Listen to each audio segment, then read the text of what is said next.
Okay, I'm back. I mentioned to you that once you go onto my website, you will have some downloads. The first thing you're going to download is the supply list.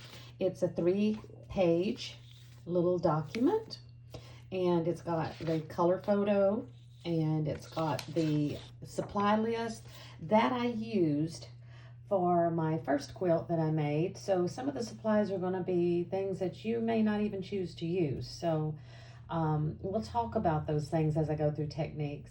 So 2 pages of supply list. The second supply list page is of the border information. And so have a look at that. It's got my contact information if you need it. Then the second download is your pattern, and it's a 2-page. And so you'll get one half and the other half, and you'll have to tape them together.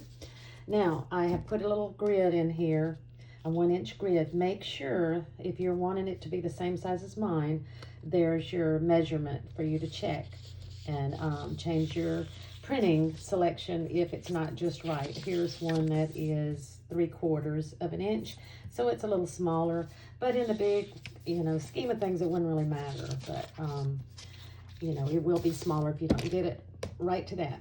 So here's the block 1. Let's see, let me grab my little light and see if I could get you some better light on it. So block 1 has got this big giant flower on here, this wired silk ribbon. Loved it. All the little blooms are made of that, and all of these little green stems, they are not cotton, they are unwired bias silk ribbon.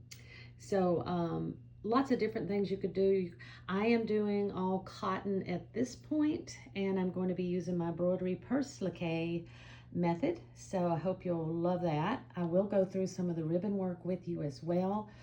The issue is that a lot of these ribbons are not on the market anymore. Some of the great places closed down that were doing some of the ribbons that were out of France, and I really wish I could get a big stash, so if somebody's got a secret, let me know.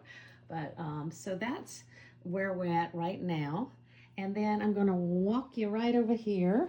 Here's the block that I have posted. This is the one I'm working on. I am intending to sew this by machine, and so it is well pressed down and it has the Elmer's liquid school glue holding all the pieces down, so it's quite firm. Great for sewing machine. I was going to do a little technique demo for you sewing here. If you're going to sew it by hand, you are definitely going to want to go lighter on the glue, and you won't heat set it in the fashion that I have for the one that's going to be sewn on the machine.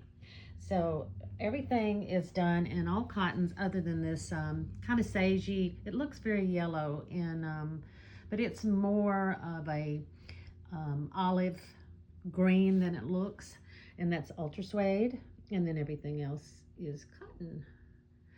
And this beautiful fabric, so let me go over some of my fabric selections for you. This is a fabric, I believe her name is Odile. I forget how to say her last name because it's French. Let's see. This is a gorgeous fabric that I took that flower from. Here we go. There's her name. Gorgeous fabrics, and they feel awesome. So I used that for my center. So think about fabrics like that, because you can really fussy cut them. These little tiny blooms that are all kind of a little bit of a different color. Look for fabrics. Now this is a peacock fabric, but look at its little feathers, and they almost look like a watercolor painting. So I just used some of those for that. There's my beautiful blue batik.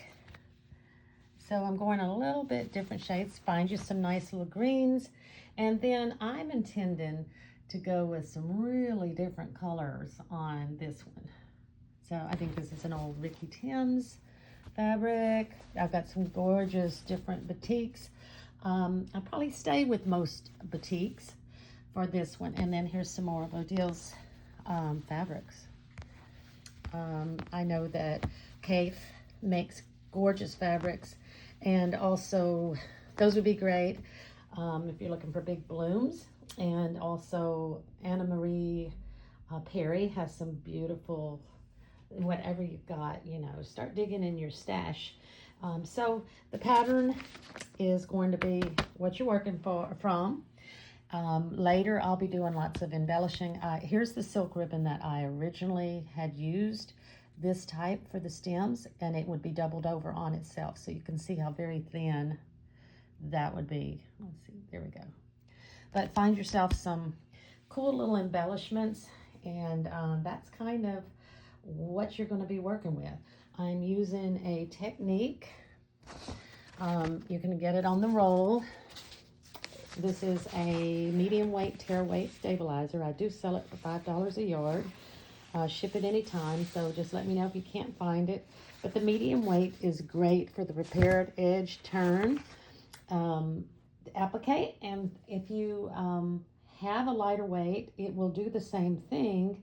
However, it makes you go a little bit slower turning the edges, and because it'll actually flip over the seam allowance if you don't really pay attention to the template that you cut from this polyester bonded fiber. You can get them in sheets and all kinds of products on the market now, so whatever you've got probably will work for you. But that's what I use as a tearaway medium weight stabilizer.